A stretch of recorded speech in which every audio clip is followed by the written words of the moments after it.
Okay, so you want to buy a private prison. You've already done the math in your head. There is always demand. The customers never leave voluntarily. Nobody cancels their subscription. The product ships itself to your door in a government van, and the government pays the invoice. On paper, it's the most stable business in the world. A hotel where every room is booked, forever, by a guest who cannot check out, billed to a payer who cannot go bankrupt. Here's the twist. You are not buying a building full of people. You are buying a promise from the government to keep it full. And the day that promise becomes awkward for a politician, you own the most expensive empty box in the state. The prison is not the asset. The contract is the asset. The concrete is just the place where the risk lives. Let's start with what it costs to get in the door. Because the door is the cheapest part. Prisons come in tiers, like everything else you already own. At the bottom is the small county lockup, low security, a few hundred beds, $30 to $60 million to build. Cheap, boring, thin margins. But the government rarely lets it sit empty. In the middle is the workhorse of the industry, the medium security state facility. 1,000 to 1,500 beds, $100 to $200 million. This is where the giants make their living. And at the top is the specialized federal facility, maximum security, immigration-detention, the kind of place that costs $250 million and up, pays the highest daily rate per head, and comes with the highest odds of the lawsuit that ends your career. The rule of the business is that the more the government fears the people inside, the more it pays you to hold them, and the more it will crucify you if one gets out. A medium security facility, built new, will run you somewhere in the range of $100 to $250 million for 1,000 to 1,500 beds. That's the construction bill, the razor wire, the control room, the kitchen designed to feed a small town 3 times a day without a single knife going missing. If you don't want to build, you can buy an existing facility, or you can do what the professionals do and never own the real estate at all. You sign a management contract. The government owns the walls. You just run the humans inside them for a daily fee. Capital light incarceration. It sounds like a joke, and it is also a real business model. But here is the thing nobody mentions at the auction. The purchase price is a rounding error. You are not buying a prison the way you'd buy a house. You are buying the right to bid on contracts. And the contract is a thing you do not control, cannot renew by yourself, and can lose because of an election you weren't invited to. Which brings us to the people who actually own you, the gatekeepers. In almost every business, your customer is a crowd. If one walks away, another appears. In this business, your customer is a government agency, and there is exactly one of them per contract. A state department of corrections, a county, immigration and customs enforcement. That's it. That's your entire market for that facility. You have built a machine that accepts only one kind of coin, and only one entity in the world mints it. This is the part of the trade that turns grown investors pale. A single buyer is called a monopsony, and it's the mirror image of a monopoly. A monopoly means you're the only seller, and you can name your price. A monopsony means they're the only buyer, and they name theirs. You spent $200 million to put yourself on the wrong side of that word. Your prison is a store legally permitted to sell to one customer, and that customer writes the laws, sets the inspection schedule, and can decide next year that private prisons are politically embarrassing. A prison with no contract is not an asset. It's a bill with a guard tower. Now, there is one gatekeeper who has recently become extremely generous, and if you're going to buy into this business, you need to understand him, because he is currently rewriting the whole industry's income statement. That gatekeeper is federal immigration enforcement. Roughly 7 in 10 people held in ICE detention are held in privately operated facilities, which means the two giants of this business, CoreCivic and GEO Group, are less prison companies than they are landlords to the deportation system. And that system is expanding. Across 2025, as immigration arrests surged, both companies opened new detention centers and packed them. CoreCivic's revenue from ICE alone reportedly jumped from around $565 million in 2024 to over 770 million in 2025, as the number of people in its care under ICE contracts grew by nearly 60% in a single year. When your customer is the government, a change in policy isn't a market trend. It's a fire hose that can be pointed at you or away from you, and right now, it's pointed at you, which feels wonderful, until you remember who's holding the nozzle. So how does the money actually come in? Here is the engine, and it is beautifully simple. You get paid a per diem, a flat rate for each inmate, per day. In state corrections work, that per diem often lands somewhere around $48 to $50 a head per day. In one Ohio contract, the figure was $48.51 per inmate per day. Federal immigration detention pays far more. ICE has paid on the order of $165 per detainee per day. Now multiply. 1,000 beds at $50 is $50,000 a day. $50,000 a day is roughly $18 million a year from a single mid-sized facility, before you've done anything clever. This is not the house edge of a casino, all probability and psychology. It's simpler and colder. It is a meter, and it runs while people sleep. And the per diem is only the first meter on the wall, because a prison is also a captive shopping mall with no exit. Your inmates need to call their families, so you sign an exclusive deal with a prison telecom company and take a cut of every minute, at rates that for years ran far above anything on the outside. Your inmates want snacks, deodorant, a decent pair of shoes, so you run the commissary, the only store in town, and you set the prices. And in many facilities, inmates work, cooking, cleaning, manufacturing, for wages measured in cents per hour. Every one of these is a second and third stream layered on top of the per diem, all of it drawn from a population that cannot shop elsewhere, cannot switch providers, and cannot walk out. It is the only retail environment on Earth where a bad location is an advantage, because your customer physically cannot leave to find a better deal. On paper, it's the most defensible business you could ever own.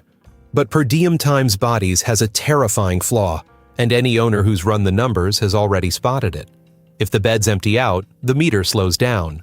Crime falls, sentencing softens, a judge gets merciful, and suddenly, your $18 million machine is running at 60% while your payroll doesn't care. In a normal business, that's a bad quarter. In this business, the founders solved that problem decades ago. And the way they solved it is the single most important clause in the entire industry. I'll tell you exactly what that clause is in a minute. Because to understand why it exists, you have to meet the man who built the whole idea and understand that this business was designed from day one to be sold like fast food. Meet Tom Beasley. In the early 1980s, he was chairman of the Tennessee Republican Party, looking at a prison system that was overcrowded, expensive, and politically radioactive. And he had a simple, almost heretical thought. What if a company just ran the prisons instead of the state? He pulled in his old West Point roommate, Dr. Krantz, and a career corrections man named T. Don Hutto, who had actually run state prison systems and knew where the bodies were, figuratively. In 1983, they founded the Corrections Corporation of America, and Beasley described his pitch in a line that should be carved over the entrance of the entire industry. He said you sell it like you were selling cars, or real estate, or hamburgers. Hamburgers. He was talking about human incarceration the way a franchise consultant talks about a drive-through, and investors loved it. They took the concept to a venture firm that had previously backed Kentucky Fried Chicken and the Hospital Corporation of America, and reportedly walked out with $500,000 in seed money after a presentation that lasted about 15 minutes. 15 minutes to fund the idea that punishment could have a profit margin. That company is still around today. It's now called Core Civic, and in 2025, it reported roughly $2.2 billion in revenue. So Beasley built a hamburger stand. But hamburger stands have a problem. Some days, nobody's hungry. And you cannot run a prison at the mercy of the crime rate. So the industry invented the clause I promised you. It's called an occupancy guarantee, a lockup quota. In plain English, the government promises to keep your beds full, and if the beds are not full, the government pays you anyway, as though they were. One report that reviewed 62 private prison contracts found that around 2/3 of them, 41 contracts, contained one of these quotas. The guarantees ran from 80% all the way up to 100% occupancy. The most common number was 90%. Arizona reportedly had contracts at 100%, Oklahoma around 98%, Louisiana 96%. Sit with what that means. You own a prison. The state signs a contract promising that no matter what happens to crime, no matter how many people are convicted or released, they will pay you for at least 90% of your beds. If the crime rate collapses and your prison is half empty, you don't lose money. The taxpayer writes you a check for the empty beds. Critics call it a low crime tax, and the name is exact.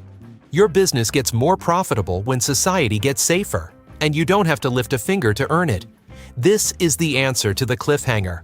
An empty bed can be worth more than a full one, because a full bed costs you food, staff, medical care, and liability, while a guaranteed empty bed is pure margin. You collect the per diem, and you spend almost nothing. The most profitable inmate in your facility is the one who doesn't exist. That is the strange, quiet genius at the center of the private prison. It is the only hospitality business on earth that would prefer the guest never showed up. Sounds like the perfect machine. Well, almost. Because now we flip to the dark side, and the dark side of this business is a long corridor. Start with staffing, because staffing is where the whole illusion cracks. Your margin comes from spending less per prisoner than the government would, and the biggest lever you have is labor. So you pay guards less, and underpaid guards leave. Some of these facilities have posted staff turnover rates well over 100% in a single year, which means the entire workforce walks out the door and gets replaced, and then some, inside 12 months. A prison run by strangers who arrived last month is not a safe prison. It's a liability generator with a cafeteria. And every dollar you save on wages, you can pay back tenfold in a courtroom, which is the next hidden cost: litigation. Understaffed prisons get violent, and violent prisons get sued. Consider the Idaho Correctional Center, run by CCA, a place inmates nicknamed Gladiator School, because one study found it had more violence than the state's 7 other prisons combined.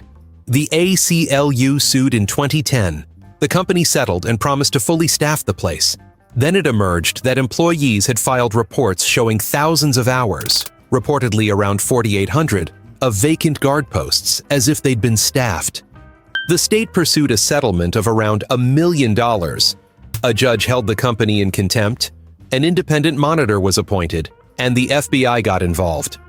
All of that flowed from trying to save money on the one thing you cannot cheap out on: the people who keep the doors locked. Now the worst-case version, the one that shows what happens when the profit motive points the wrong way. In Pennsylvania, 2 judges, Mark Schiavarella and Michael Conahan, took roughly $2.8 million connected to a pair of privately run juvenile detention facilities, and Schiavarella funneled children into those facilities on absurd charges to keep the beds full. It became known as the Kids for Cash scandal. In 2022, a federal judge ordered the 2 of them to pay over $200 million in damages to the victims. This is the tail risk of building a business whose profit rises with occupancy. Somewhere, the incentive to fill a bed can meet a person willing to fill it, and the result is a headline that ends careers and companies. And then there is the risk you cannot insure against at all: politics. Watch the same asset get repriced 4 times in less than a decade by nothing but signatures. In August 2016, the U.S. Department of Justice announced it would phase out the federal use of private prisons. It was a memo, just a memo. CCA's stock lost somewhere between 1/3 and nearly half its value in a single day.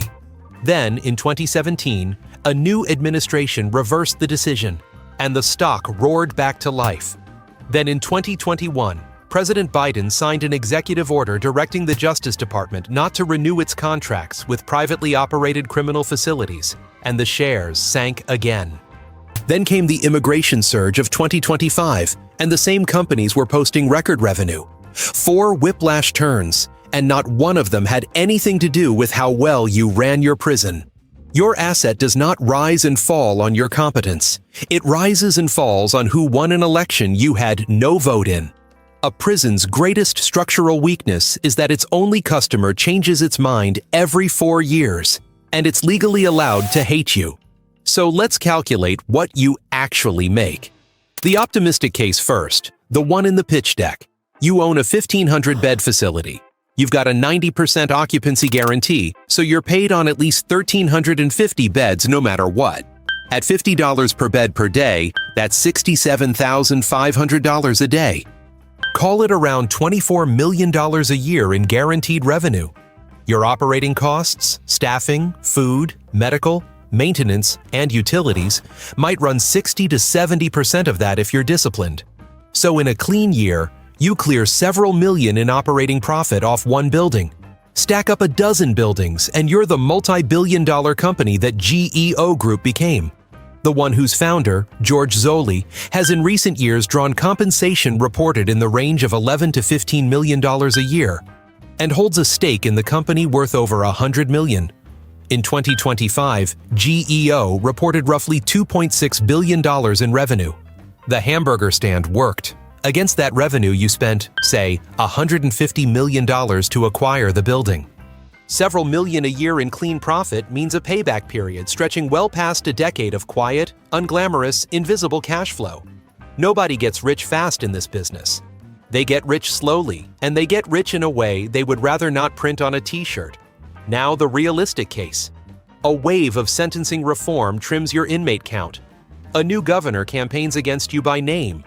A single riot or a single death in custody produces a lawsuit that eats a year of profit and a documentary that eats your reputation. Your best guards quit for a warehouse job that pays the same and doesn't involve getting stabbed.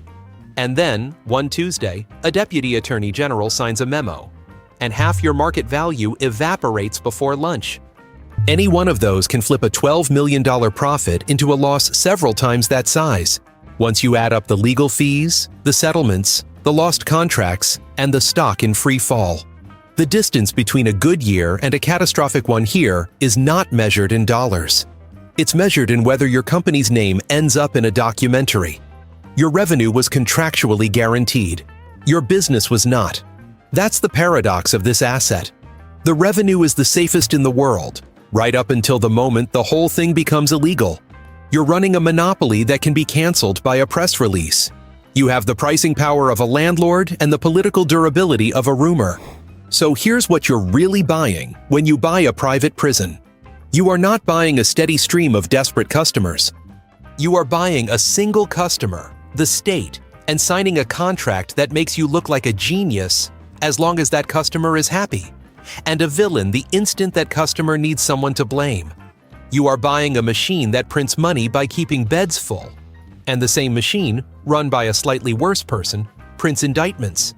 You are buying the most reliable revenue on earth, secured by the least reliable thing on earth, which is a politician's willingness to keep being seen with you. You thought you were buying a business that profits when society fails. You were buying a business that only survives as long as society doesn't look too closely,